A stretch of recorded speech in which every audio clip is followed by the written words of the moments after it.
Vamos a ceder la palabra a Miguel Pertino. Nos va a contar, en este caso, la realidad sobre el Wagyu. Miguel. Bueno, me toca a mí. Les prometo que es la última charla mía. Así no se aburren. Bueno, me toca hablar sobre la raza Wagyu. Algo les comenté hoy en la primer charla.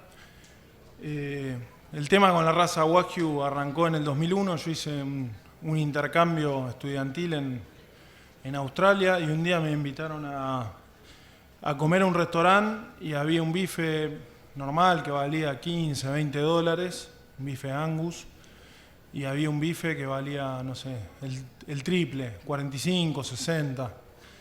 Entonces yo en ese momento tenía 17 años y volví y le dije a mi viejo, pero ¿por qué nosotros no producimos esto? Si vale el triple. Y entonces empezamos a buscar un poco y había muy pocos emprendedores que en ese momento habían arrancado acá en Argentina, pero que habían traído muy poquito y estaban multiplicando para ellos mismos. Con lo cual tuvimos que empezar a buscar y gracias a Carlos Munar dimos con un productor en Uruguay que había traído embriones de Australia y que tenía vaquillonas para superovular. Entonces, de esa manera conseguimos importar los primeros embriones y nos tuvimos que poner a averiguar un poquito sobre esta raza, por qué vale más, qué características tiene. Y cuando nos pusimos a averiguar, vimos que Wagyu es vaca japonesa. Después hay varias denominaciones de origen, ¿no? Y hay distintos tipos. Hay líneas Tajima, Kedaka, Shimane, se llama. Empezamos a ver estos términos. Pero quisimos saber qué es, qué características tiene. Y en realidad aprendimos que son vacas poco lecheras, tienen buen desarrollo. Eran animales que básicamente en Japón, que no se comía carne y que era una cultura muy cerrada, se usaban para trabajar, eran bueyes de trabajo, ¿no? Después con el tiempo se dieron cuenta que tenía una capacidad muy, muy interesante y muy buscada por alguna gente, que es que tiene mucha capacidad de infiltrar grasa adentro del músculo, ¿no? Y esto le da algunas características diferentes a las carnes. Entonces esta capacidad que, digamos, otras razas la tienen, pero en mucha menor proporción, hace que la carne sea diferente, sea muy tierna, muy jugosa y con un sabor distinto. Y tiene otros temas, pero básicamente se busca esta raza por marbling, con lo cual en los cruzamientos buscamos ponerle lo que le falta. Todos estos animales que hay, todos los animales que hay en el mundo hoy salieron de 35 animales que se exportaron de Japón. En Japón después se dieron cuenta de que no les convenía compartir esta genética y decidieron declararlo tesoro nacional, con lo cual está prohibido exportar genética de Japón, o sea que toda la genética que hay en el mundo sale de 35 animales, con lo cual es una raza que es muy cosanguínea. Y esta raza se fue gestando durante 5 siglos de que Japón estuvo cerrado. Después hubo algunas incorporaciones de animales de otros lugares y después volvieron a prohibir la importación de genética. Con lo cual, lo que hoy hay en Japón es un rodeo cerrado y hay animales, es una denominación de origen. Hay ciertos productores que sacan animales muy, muy destacados. Con lo cual, básicamente, esta raza, la característica que tiene es que nos puede poner mucha grasa adentro del músculo. Después hay muchos mitos sobre el tema de que le ponen música clásica, ¿no? De que los escupen con sake y los masajean. Y en realidad me parece que eso tiene mucho que ver con el mito y hay muchas cosas que se hacen por ciertas razones.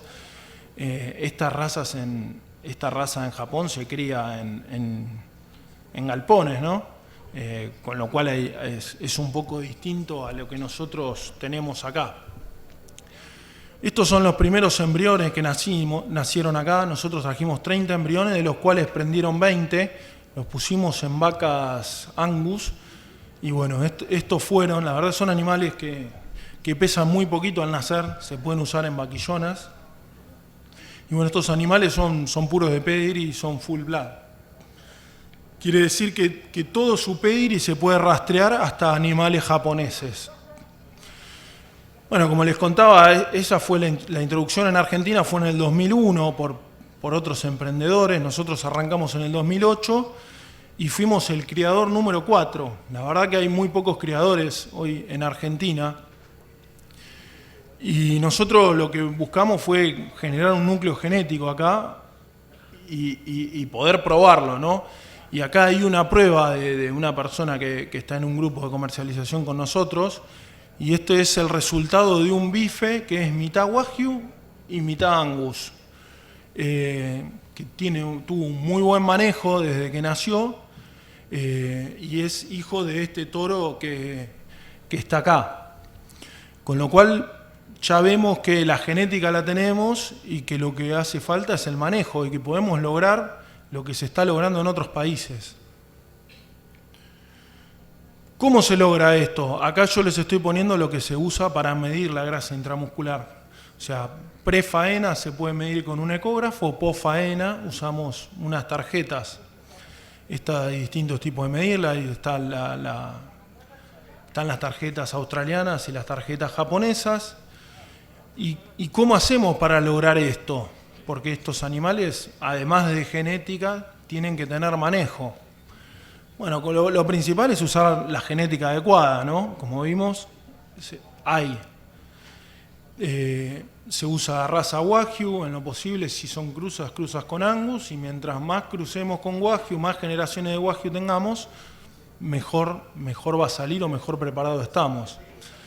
Después, otro tema es que en los adipocitos y las fibras musculares se generan desde la panza de la madre, con lo cual tenemos que pensar que tenemos que darle de comer bien a las madres, tenemos que pensar en restricciones más leves, porque lo que queremos es generar la capacidad de generar grasa intramuscular va a estar si se formaron adipocitos. Si no se formaron, por más que le demos de comer, no se va a lograr.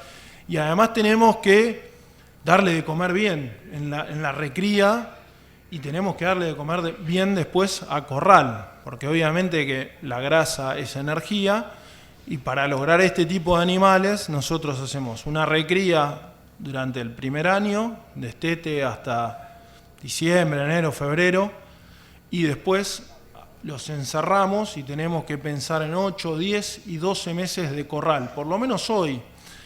Hoy estamos buscando quizás tratar de bajar, y en eso estuvimos hablando con Alberto, que después va a hablar, y con Martín, que es ecografista de la Universidad de La Plata, para ver si podemos encontrar alguna manera de medir los animales a temprana edad para ver cuándo es el momento óptimo de faena.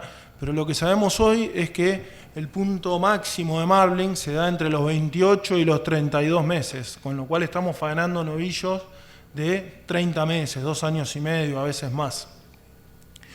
Y obviamente que esto tiene un costo, porque no es lo mismo la conversión de un novillito de 350 kilos a faena que de uno de 700.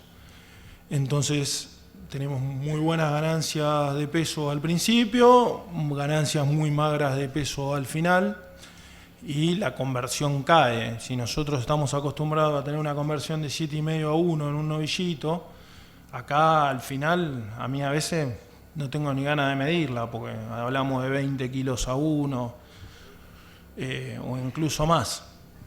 Entonces, lo que hay que tener en cuenta es que esto es un negocio más largo, más costoso, de mayor inversión por animal, pero que si sale bien vamos a poder facturar con el mismo animal muchísima más plata. Y bueno, en Japón no solo evalúan marbling, sino que también se complementa con tamaño de bife. Nosotros estamos acostumbrados a algo que no pasa en el resto del mundo, que es a faenar animales muy livianos. En el resto del mundo normalmente se faenan más pesados. Estos son muy pesados y además miran la firmeza, la suavidad, el color de la carne y el color de la grasa.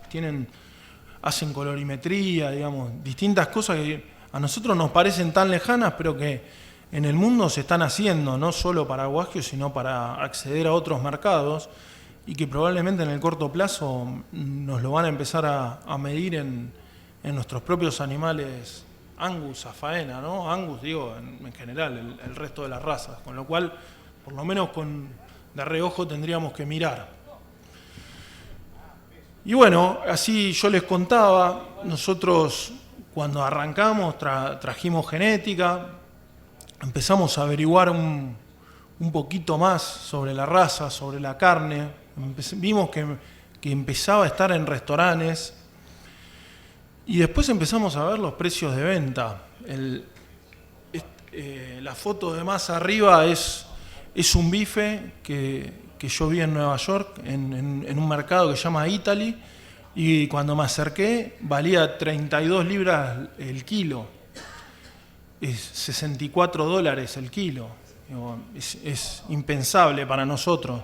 Abajo tenemos un lomo Wagyu que se vende en el Corte Inglés, que yo no llego a ver bien, pero son casi 120 euros el kilo. Y obviamente que esto vale porque no es fácil de conseguir. Hay que tener un poder de negociación, ponía yo. Nosotros al principio, cuando empezamos a tener los primeros novillos gordos que queríamos vender, se los ofrecimos a un catering y me dice, bueno, pero ¿cuánto me vas a entregar? Y yo le decía, no, faeno ahora y vuelvo a faenar dentro de 6 meses. Y me decía, pero si yo lo pongo en el menú, me tenés que vender toda la semana. Y yo le decía, pero tengo 10 novillos. Y entonces fue difícil ese salto. En el medio hubo cierre de exportaciones, historia que todos conocemos. Entonces fue difícil. Y lo que hicimos, junto con algunos amigos que después voy a contar y que varios acá me están acompañando, hicimos un grupo de comercialización para poder abastecer frigoríficos exportadores. Varios habían encontrado sus caminos, hay algunos que habían ido por la venta en restaurantes, y bueno, al juntarnos nos permitió tener un volumen más interesante y un poder de negociación. Siempre está el riesgo de tener un solo comprador, ¿no? Y es un riesgo que nosotros decidimos correr, que es que el comprador te ponga el precio. Pero con el tiempo nos dimos cuenta que esto en el mundo había crecido mucho y que hay mucha demanda por esta carne. Obviamente yo digo mucha demanda, hay que ponerlo en contexto. Estamos hablando de un mercado de nicho, un mercado de alto valor, pero que es básicamente restaurantes y delicatessen, ¿no? Acá, por ejemplo, vemos un novillo gordo en Australia, y la verdad que es completamente diferente a lo que hacemos. Ellos están faenando novillos de 900 kilos, ahí tienen planes de engorde de 500 días, pero también vemos, esta foto me la mandó mi hermana que vive en España, 390 euros el kilo. Y la verdad que cuando yo veo esto, digo, yo quiero producir esto. Después vemos cómo lo hacemos, cómo llegamos, pero me parece que es un norte. Tenemos que buscar calidad. Capaz que no vamos a llegar a los 390 euros de Wagyu japonés, pero sí estamos llegando a $70.000 el Rampan Loin a Rusia, que hoy lo está vendiendo el frigorífico, pero eso nos traslada parte de esos valores a nosotros que se lo vendemos. También tenemos que pensar que esto es una carne distinta, que capaz que se come distinta, y capaz que a todos no le va a gustar. Es lo más probable. Yo conozco mucha gente que lo hemos probado juntos y me ha dicho, a mí no me gusta. Y yo le digo, a mí me gusta, pero lo que más me gusta es el precio. Pues yo soy productor de carne. Tenemos que acostumbrarnos a que se come de otra manera. En Japón, por ejemplo, lo cortan en fetas y lo pasan por caldo.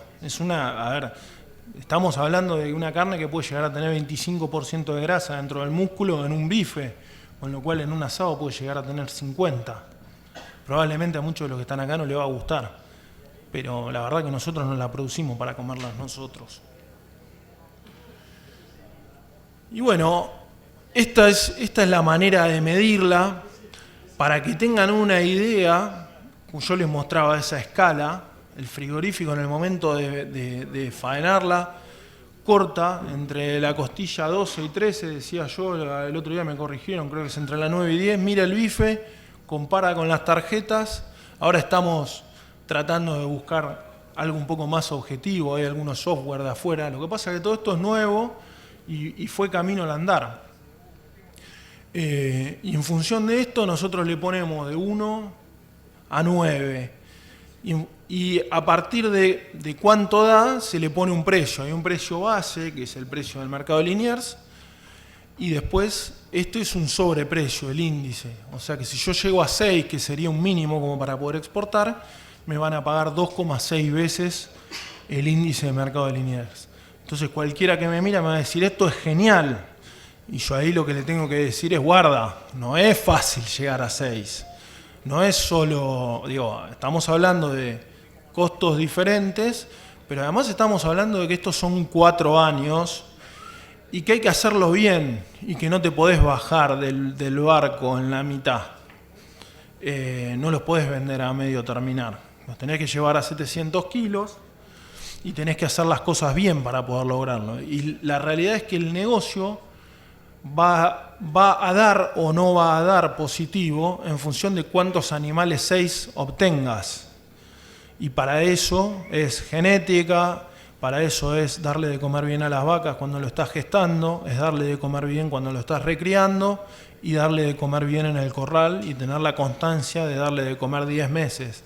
Son todas cosas que estamos tratando de mejorar porque esos últimos 2 meses, a veces nosotros tenemos la tentación de venderlos antes, pero resulta que por ahí por venderlo antes en vez de 6 me da 5 y perdí un montón de plata. Entonces ahora lo que estamos trabajando es en la sintonía fina, ¿no?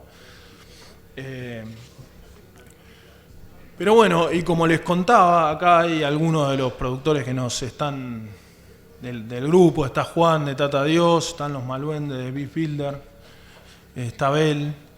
Y este grupo lo que nos permitió es poder generar una oferta interesante. A nadie le interesaba a mis 60 novillos que tengo este año, que además hace unos años eran 10. Entonces yo le iba a tocar la puerta a un frigorífico y me decía, ¿10 qué? Yo mato 500 por día, pibe, dale, seguí.